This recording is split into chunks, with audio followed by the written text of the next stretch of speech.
for the automatic faucet. I don't have it set up yet because we need to renovate.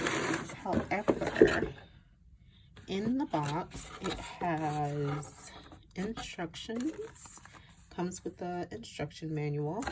Here is the faucet, very sturdy. It feels really heavy, so I'm pretty sure it's going to work really well. I like the dynamic of it. It will fit well in the bathroom. It comes with everything you need to set it up. Here, you do have to plug it in. It is something that needs to be plugged in.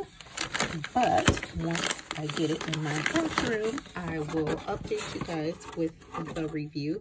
But as far as the makeup of it, it looks very well. The automatic sensor here will allow for you to not have to worry about touching the faucet, you know, spreading more germs before you are able to wash your hands. It looks pretty easy to set up here.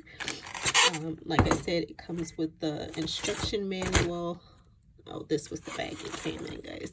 And it comes with the connector cable here to set it up. Looks pretty simple, pretty easy. Looks like it'll be a really easy change out for your bathroom. And I really like the fact that it has the automatic sensor, so I don't have to worry about constantly touching it. So not to be spreading germs all the time. So for me, this is a thumbs up. So guys, I will leave the link below to where I purchased this from. I actually got it off Amazon. So all of the links will be below. Make sure you give this video a thumbs up. Also, make sure you're following me on Instagram. All of the rest of my social media is down below, and see you next time.